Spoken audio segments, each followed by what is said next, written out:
السلام علیکم ورحمۃ اللہ وبرکاتہ۔ بہن بھائیوں، میں امید کرتا ہوں کہ آپ لوگ ٹھیک ٹھاک ہوں گے اور مجھے دعاؤں میں یاد کر رہے ہوں گے۔ اس کے لیے آپ کا بہت بہت شکریہ اور جزاک اللہ۔ آج ہم سبق کا آغاز کرتے ہیں۔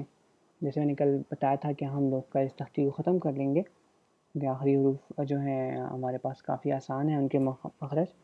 اچھا، آج ہم ادا کرنے جا رہے ہیں ہا، حمزہ، یا، یا، ٹھیک ہے۔ اچھا، ہاں اور حمزہ کا مخرج جو ہے وہ بہت قریب ہے آپس میں۔ یہ دونوں جو ہیں تو حلق سے ادا ہوتے ہیں، جس کو حلق، جن کو ہم گلا بھی کہتے ہیں، گلے سے ادا ہوتے ہیں۔ تھوڑا سا ڈفرینس یہ ہے کہ حلق کا وہ حصہ جو کہ کہاں پہ ہے، جو سینے کی طرف ہے، وہاں سے ادا ہوتا ہے۔ میں نے آپ کو اگر یاد پڑتا ہو ایک تصویر دکھائی تھی، میں اگین کوشش کرتا ہوں وہی تصویر آپ کو پھر سے دکھا دوں۔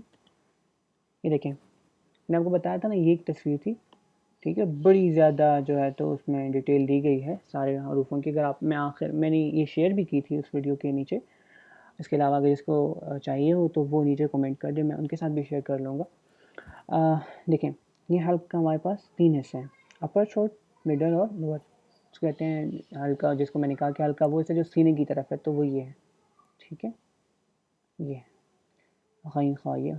اچھا، یہاں پہ دیکھیں حمزہ کو انہوں نے الف سے بتایا، ٹھیک ہے، جبکہ ہم نے پڑھا تھا کہ الف جو ہے وہ تو اس زبان جو یہ والا حصہ ہے خالی یہاں سے ادا ہوتی ہے۔ یہ میں آپ کو آگے سمجھاؤں گا جب ہم لوگ جو ہیں تو جائیں گے آگے، اور حمزہ زبر حمزہ زیری حمزہ پیشو اس طرح کی جو حرکات ہوں گی ان کو پڑھیں گے، اس وقت میں آپ کو بتاؤں گا کہ ان میں کیا ڈفرینس ہے حمزہ اور الف میں۔ ابھی آپ اس الف کو وہی حمزہ سمجھیں جو ابھی ہم پڑھ رہے تھے۔ ہاں، حمزہ، حمزہ، ٹھیک ہے، تو یہ حلقہ وہ حصہ ہے جو سینے کی طرف ہے، یہاں سے یہ 2 حروف ادا ہوتے ہیں، ٹھیک ہو گیا۔ اچھا، اس کے بعد ہمارے پاس یا، یا اور یا۔ اچھا، ان کو سمجھانے کا سب سے آسان طریقہ، میں نے آپ کو اگر یاد پڑتا ہوں، میں نے آپ کو جیم، شین، ان دونوں کے مخرج بتائے تھے۔ کیا ہے؟ زبان کا درمیان اوپر کے مقابل تالو کے ساتھ لگے، تو اس سے جیم، شین ادا ہوتے ہیں اور یا ادا ہوتی ہے، ٹھیک ہے۔ تو اب دیکھیں، یا ادا کریں، یا زبان کا جو درمیان کا حصہ ہے وہ اوپر تالو کی طرف اٹھ جاتا ہے اور وہ لگتا ہے، دیکھیں اب وسط زبان اور اوپر کا تالو، ٹھیک ہے۔ یا، یا، جیم، شین اور یا، ان کا ایک مخرج ہے۔ میں اس لیے دہراتا رہتا ہوں کہ آپ لوگوں کو پیچھے سے بھی جو ہے آپ کی دہرائی ہو جائے۔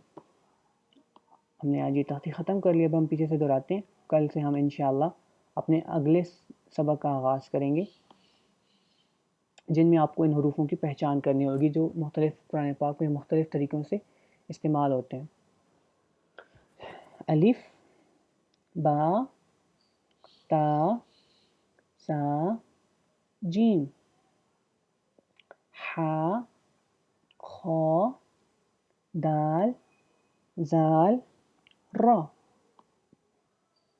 زا، سین، شین، صاد، ضاد، طا، ظا، عین، غین، فا، قاف، کاف، لام، میم، نون، واو، ہا، حمزہ، یا، یا۔